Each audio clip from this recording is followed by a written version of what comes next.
എൻ്റെ പേര് മുഹമ്മദ് നസീൽ കെട്ടി. ഞാൻ GHS പുലാമന്തൂർ സ്കൂളിലാണ് പഠിക്കുന്നത്. 8ാം തരത്തിലെ വിദ്യാർത്ഥിയാണ്. ഞങ്ങൾ ഇന്നിവിടെ വന്നിരിക്കുന്നത് കാഴ്ച കാണാത്ത ആളുകൾക്കുള്ള ഒരു സൊല്യൂഷൻ ആയിട്ടുണ്ട്.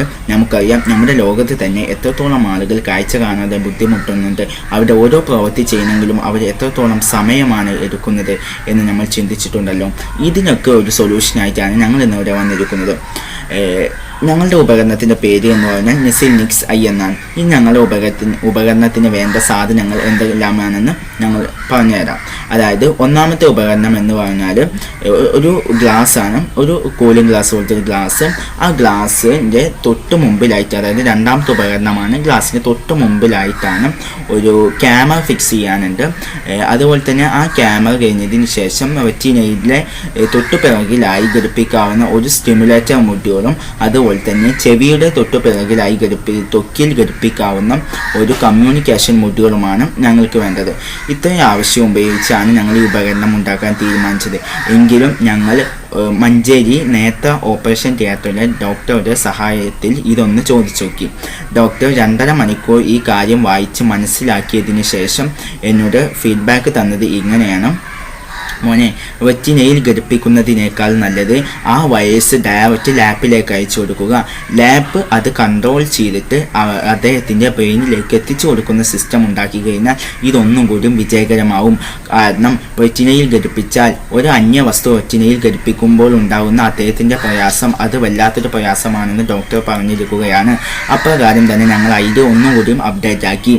അതായത് റെറ്റിനയിലേക്ക് പോകുന്ന വയർ നേരെ ടു ഫ്രം കമ്പ്യൂട്ടർ, അത് നേരെ കമ്പ്യൂട്ടറിലേക്കാക്കി. അങ്ങനെ കമ്പ്യൂട്ടറിൻ്റെ സഹായത്തിൽ അദ്ദേഹത്തിനെ കാണാൻ കഴിയും. ഈ ഞങ്ങളുടെ വസ്തു എങ്ങനെയാണ് കാഴ്ച കാണുന്നത് എന്ന് ഒരു ചെറിയ ആക്ഷൻ ഞങ്ങൾ കാണിച്ചു തരാം.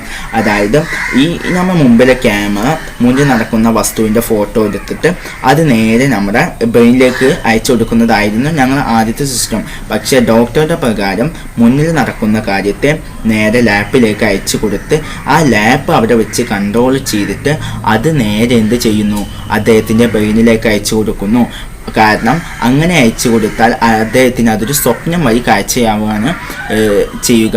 അതായത് ഇപ്പോൾ ഒരു മാമ്പഴമാണെങ്കിൽ ആ മാമ്പഴം 5-6 തവണ അയച്ചു കൊടുത്തു കഴിഞ്ഞാൽ അയാൾക്ക് മനസ്സിലാവും അത് ഇന്ന സാധനമാണ് അയച്ചു തരുന്നത്, ഇന്ന സാധനമാണ് എൻ്റെ ബ്രെയിനിൽ മെസ്സേജായി കണ്ടത്. അപ്പോൾ അയാളുടെ മനസ്സിൽ നിന്ന് ആ പിക്ചർ വരും.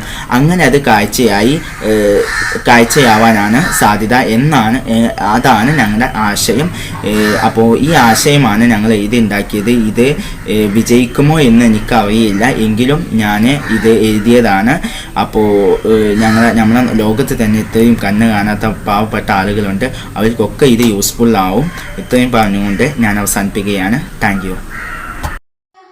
ഞാൻ സൗഗന്ധം. ഞാൻ 8ാം ക്ലാസ് വിദ്യാർത്ഥിയാണ്.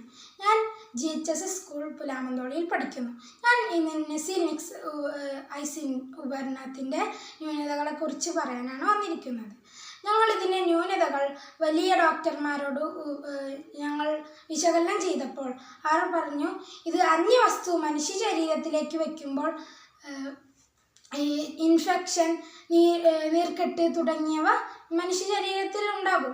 ഇതിൻ്റെ പുറമെ വേദനകളും ഉണ്ടാകും. ഇത് നമുക്ക് മരുന്നിലൂടെ മാറ്റിയെടുക്കാം. ഈ വേദനകളും നീർക്കെട്ടും ഇൻഫെക്ഷനും വരുമ്പോൾ തന്നെ സംശയമാണ് നമുക്ക്. ഇത് മനുഷ്യ ശരീരത്തിൽ 96% സക്സസ് ആവുമെന്നാണ് നമ്മുടെ വലിയ ഉദ്യോഗസ്ഥന്മാർ പറഞ്ഞിരിക്കുന്നത്. അവർ പറഞ്ഞിരിക്കുന്നത്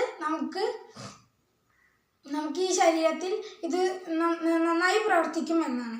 അവരുടെ അടുത്തു നിന്ന് നല്ലൊരു സപ്പോർട്ട് നമുക്ക് ലഭിച്ചിട്ടുണ്ട്. Thank you.